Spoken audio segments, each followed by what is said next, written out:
In the summer of 2014, I found myself sitting across from a man who, by every definition, was my enemy.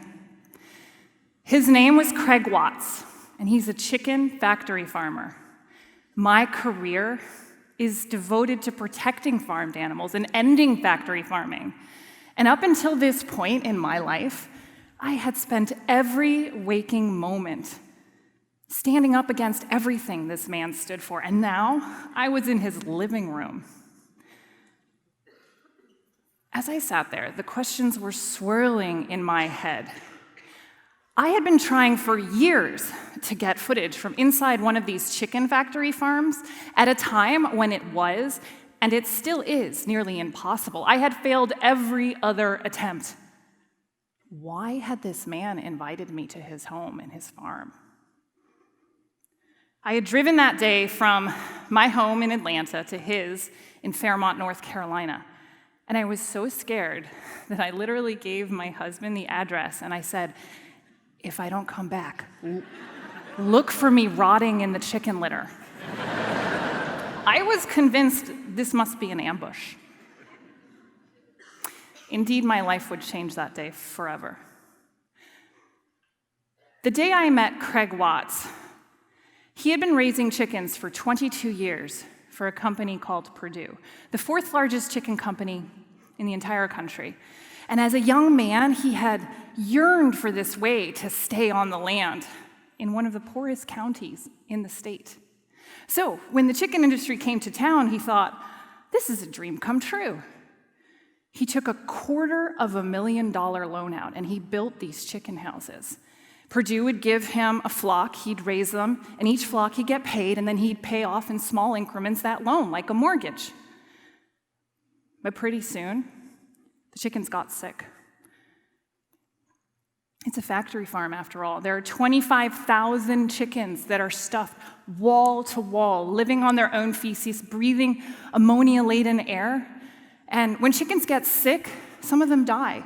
And you don't get paid for dead chickens. And Craig started to struggle to pay off his loan. He realized he made a mistake, but he was all but an indentured servant at this stage. When I met him, he was at a breaking point.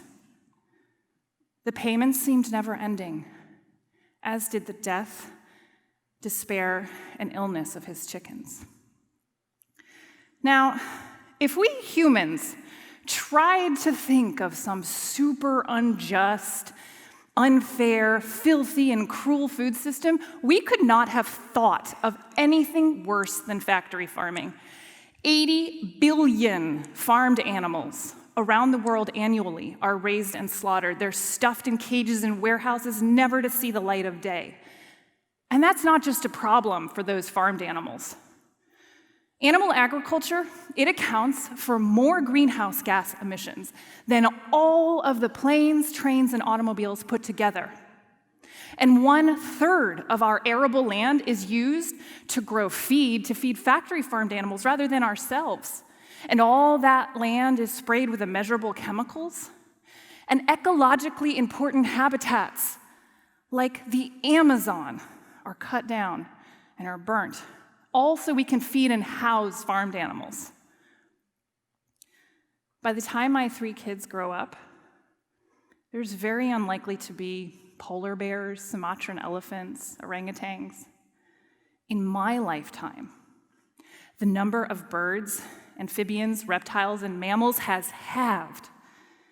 And the main culprit is our global appetite for meat, dairy, and eggs. And for me, up until this point, the villain was Craig Watts. It's easy to hate someone you've never met before. And as I sat there in his living room, my fear and my anger turned into something else. Shame. My whole life I had spent blaming him, hating him. I even wished him ill. I had never once thought about his struggle, his choices. Could he be a potential ally?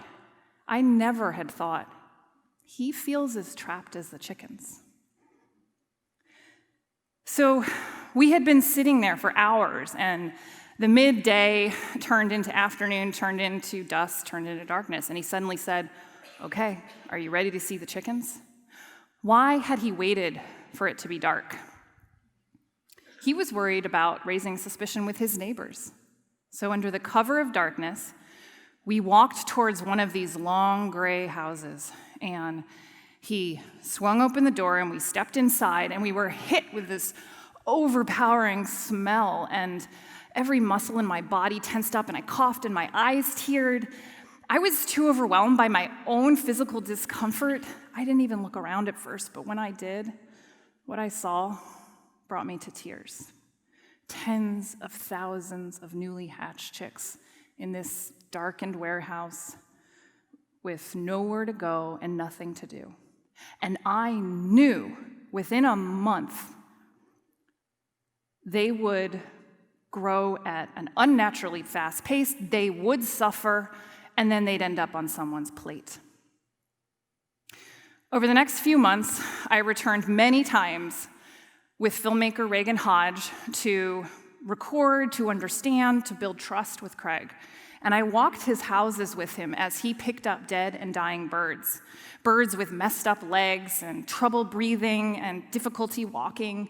And all of this we caught on film. And then we decided to do something I don't think either he or I ever expected to do when we first met. We decided to release that footage. And that was really risky for both of us. It was risky for him because he could lose his income, his home, his land, his neighbors hating him. And I could risk getting my organization sued or being the reason that he would lose everything. But we had to do it anyway. The New York Times broke the story. And within 24 hours, 1 million people had seen our video. It went viral by every definition. And suddenly we had this global platform for talking about factory farming. And working with Craig got me thinking, what other unlikely allies are out there? What other progress, what other lessons can I learn if I cross those enemy lines? The first lesson I learned is that we have to become comfortable with being uncomfortable. Only talking to people who agree with us, it's not going to get us to the solution.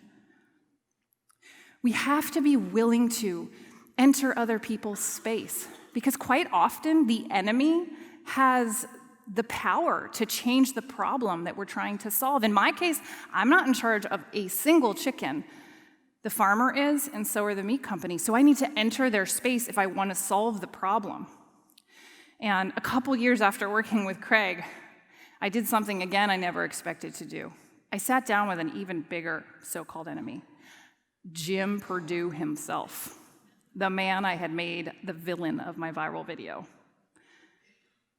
And again, through difficult conversations and being uncomfortable, Purdue came out with the first animal care policy of any poultry company. And they agreed to do some of the things we had criticized them for not doing in the viral video, like put windows into houses and pay for them. And that was a really important lesson for me. The second lesson is that when we sit down to negotiate with the enemy, we need to remember there's a human being in front of us that very likely has more in common with us than we care to admit. And I learned this firsthand when I was invited to visit at a major poultry company's headquarters, and it was the first time that my organization had been invited and any organization had been invited to visit with them. And as we walked through the corridor, there were literally people who were peeking out from the cubicles to get a quick look at what does an animal rights activist look like. And we walked, I look like this, so I don't know what they're expecting. But as we walked into the boardroom, there was an executive who was in charge sitting there, and his arms were crossed, and he did not want me to be there. And I flipped open my laptop, and my background photo came up, and it was a picture of my 3 kids. My daughter clearly looks different than my sons. And when he saw that photo, he uncrossed his arms and he tilted his head and he leaned forward and he said, "Are those your kids?" And I said, "Yeah, I just got back from adopting my daughter," and I babbled on way too much for a professional meeting. And he stopped me and he said, "I have 2 adopted kids." And for the next 20 minutes, we just talked about that. We talked about adoption and being a parent, and in those moments, we forgot who we were supposed to be at that table. And the walls came down and a bridge was built and we crossed this divide. And more progress was made with that company because of that human connection that we made.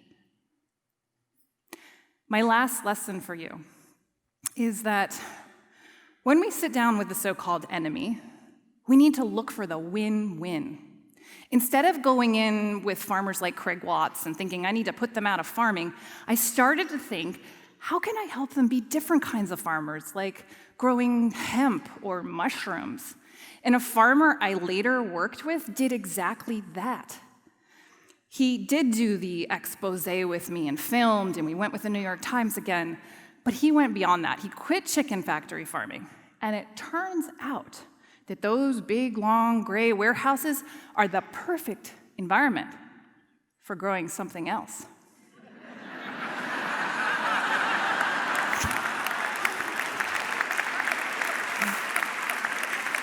That's hemp, people. That's hemp. Here's an environmentally friendly way to stay on the land, to pay the bills that a vegan animal rights activist and a chicken farmer can get behind. And instead of thinking, how can I get these big meat companies out of business, I started thinking, how can I help them evolve into a different kind of business? One where the protein doesn't come from slaughtered animals, but rather plants. And believe it or not, these big companies are starting to move their ships in that direction. Cargill and Tyson and Purdue are adding plant-based proteins into their supply chain. And Purdue himself said that our company is a premium protein company, and nothing about that says that it has to come from animals. And in my own hometown of Atlanta, KFC did a one-day trial with Beyond Meat for plant-based chicken nuggets. And it was insane. There were lines wrapped around the corner. There was traffic stopped in all directions. You would think they were giving out free Beyonce tickets. People are ready for this shift. We need to build a big tent that everyone can get under, from the chicken factory farmer to the mega meat company to the animal rights activist. And these lessons, they can apply to many causes, whether it be with a problem with a neighbor or an in-law, or with some of the biggest problems of exploitation and oppression, like factory farming, or misogyny, or racism, or climate change. The world's smallest and biggest problems, they won't be solved by beating down our enemies, but by finding these win-win pathways together. It does require us to let go of that idea of us versus them and realize there's only one us, all of us, against an unjust system.